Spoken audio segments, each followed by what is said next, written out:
बार सभी यहाँ पर मौजूद जितने भी दर्शकगण या क्रिकेट प्रेमी इस भैरव बाबा क्लब रामपुरा की पावन धरा मंच पर मुख्य अतिथि एवं सभी अतिथिगण और ईआरसीपी संयुक्त मोर्चा के बैनर तले काम करने वाले मेरे जान से प्यारे युवा साथी, मैं तमाम भाइयों को एक बात बता दूं। मैं सबसे पहले आज से 1 साल पहले या 1.5 साल पहले भी इस रामपुरा की पावन धरा पर, करणपुर की पावन धरा पर इसी क्षेत्र में ईआरसीपी के मामले को लेकर हम एक जन जागृति के रूप में आए थे। उस समय यहाँ पर ऐसी बरसात हुई कि हमें यहाँ से उड़ाने कर चुके थे, झंडा भी नहीं बचा पाए। हम इतनी तेज बरसात हुई थी इसी पावन धरा पर। मेरे दोस्तों, सबसे पहले मैं रैली टीम के सभी क्रांतिकारी जो ईआरसीपी के नाम पर काम करते हैं उनके लिए मैं तहे दिल से धन्यवाद देना चाहता हूँ। चाहे अशोक बादल हो, चाहे अशोक रामपुरा हो, सुखदेव जामदौनी हो, छोटू रैनी या हमारे राकेश रामपुरा जी या जितने भी रविंद्र भाई या मेहरा जी, जितने भी क्रांतिकारी ईआरसीपी के नाम पर हमारे साथ जुड़े हुए हैं, मैं उनको दिल से धन्यवाद देना चाहता हूं मेरे दोस्तों। और इससे बड़ी और क्या क्रांति हो सकती है जो आप चाह रहे हैं। ईआरसीपी के झंडे दिखाई दे रहे हैं, वो भी दिन था जब हम 2 झंडे लहरा कर गए थे इसी पावन धरा पर। आज देवी दिन है जो प्रत्येक खंभे पर, प्रत्येक ग्राउंड में ऐसी कोई जगह नहीं है जहां पर ईआरसीपी का झंडा ना हो। मेरे दोस्तों, मैं तो यही कहूंगा, मंच पर जितने भी सरपंच या जितने भी अतिथि या दूर दराज से 35 टीम या 65 टीम जितने भी कप्तान यहाँ पर आए, बस्ती माताओं में निवास करने वाले, मैं उनसे एक ही बात कहना चाहता हूँ, ये रैनी टीम की लड़ाई नहीं, तमाम पूरी राजस्थान में या अलवर जिले में या ब्लॉक खंड में गांव गांव ढाणी में निवास करने वाले प्रत्येक मानव जाति की लड़ाई है।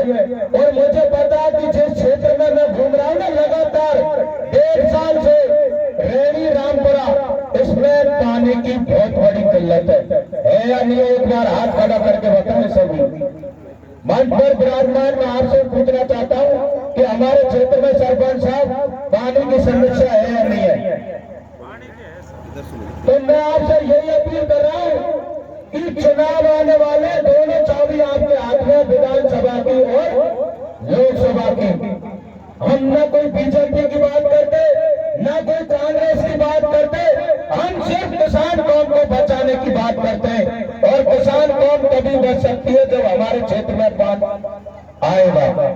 मानते नहीं मानते इस बात को?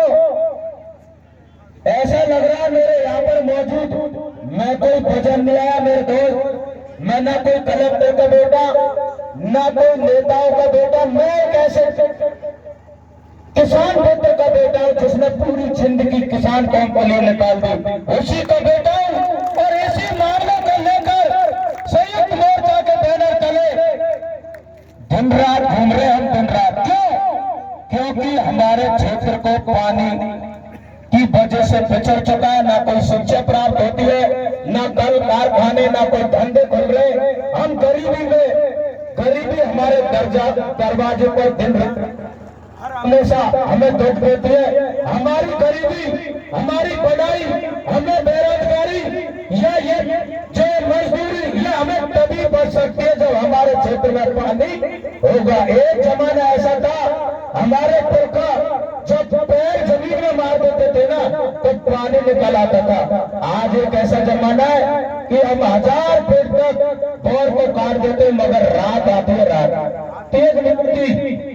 हम जब बोर कटवाते हैं ना, रात आती है, तो मेरा तो तमाम भाइयों से इस मंच के माध्यम से बार बार यही निवेदन है, चाहे जिंदगी में कुछ भी कर लेना, मगर अगर पानी नहीं आना, पानी तो भूखे मर जाएंगे हम, भूखे।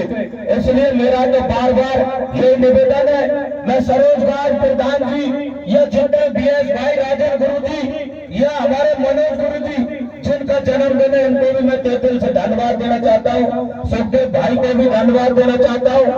मेरा तो बार बार ये निवेदन है, चाहे मैं आऊं या ना आऊं, चाहे इस क्षेत्र में दोबारा मेरी मुलाकात हो या ना हो, मगर मेरे शब्दों को याद रखना, जब भी कोई नेता आपके काम आए, जिस तरह से मोदी की रैली में धनावट की पावन धरा पर हम जैसे क्रांतिकारियों ने साहस दिखाकर मोदी को 1 मिनट बोलने से बंद कर दिया। भारत देश में ऐसी कोई हस्ती नहीं बनी जो मोदी को बंद कर दे, मगर क्यों? क्योंकि हम किसान के बेटे, और इसमें कोई दो राय नहीं है, पूरा वर्ल्ड जानता है कि भारत कृषि प्रधान देश है और था और रहेगा। और ये राजस्थान हमारा क्यों पिछड़ गया, और पूरी राजस्थान क्यों पिछड़ गया? क्योंकि हमारे क्षेत्र में पानी की बहुत बड़ी समस्या है, इसलिए हमारा क्षेत्र पिछड़ गया। मेरे दोस्तों, उस दिन को याद करो जिस जमाने में संसाधन नहीं थे, जब गंगा नहर निकली थी पश्चिमी राजस्थान में, आज वो रेगिस्तान की जमीन जिसको हम इंदिरा गांधी नहर परियोजना कहते हैं, वो सोना गलती है। और जो हमारी जमीन सोना गलती थी, आज वो बंजर होने जा रही है। बचा लो इन जमीनों को। मेरा तो बार बार यही निवेदन है, मैं किसी की बुराई नहीं करता, मगर जिन नेताओं को हमने विधानसभा में और लोकसभा में भेजा है, उनसे जवाब सवाब करो। पानी तो आपके पीछे पीछे भागेगा। और वो डायलॉग सुना होगा, कभी ध्यान रखना, आपने सिर्फ पर्दा पर देखा होगा कि एक डायलॉग आता, अर्जुन भाग अर्जुन भाग।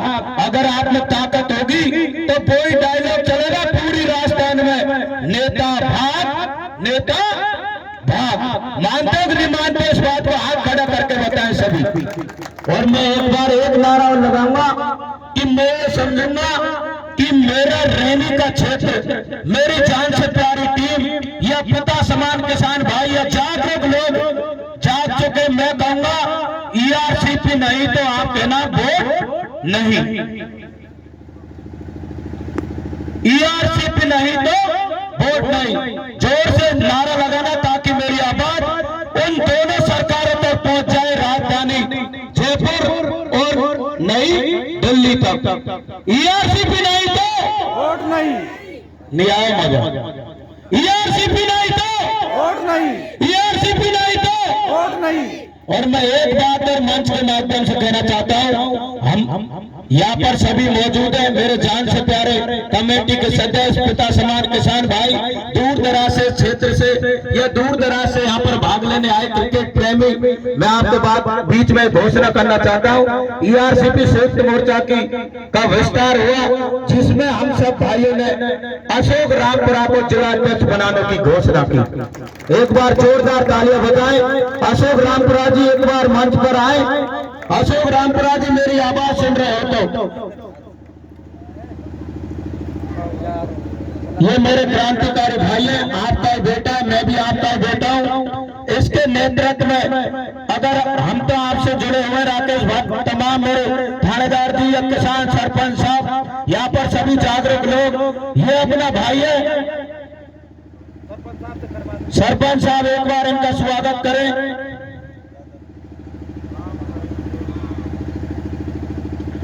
मेरे दोस्तों ध्यान रखना, पूरी राजस्थान में डंका तो बजेगा। दुनिया में ऐसा कोई नेता नहीं बना जो पूरी राजस्थान में पानी को रोक दे। जय जवान जय किसान। धन्यवाद जवान सिंह जी। और आपको जैसे कि दिख रहा है कि इस क्षेत्र में पहले ईआरसीपी के लिए काफी प्रयासरत है, तो जैसा कि आपके पास संघर्ष चल रहा है, आपके लिए मैं 2 शब्द कहना चाहूंगा कि अगर टूटने लगे हौसले, अगर टूटने लगे हौसले, तो याद रखना बिन मेहनत के हासिल तक तो ताज नहीं होते, अंधेरे में भी ढूंढ लेते हैं मंजिल अपनी, क्योंकि जुगनू कभी रोशनी के मोहताज नहीं होते। तो आप लोग संघर्ष करते रहिए, निश्चित रूप से सफलता मिलेगी। और मैं कहना चाहूंगा गहलोत सरकार इस मामले में बहुत एक्टिव है। वो कहते भी है कि चाहे केंद्र सरकार हमें सहयोग दे या ना दे, हम ईआरसीपी की योजना को लागू करके रहेंगे। धन्यवाद जवान सिंह जी।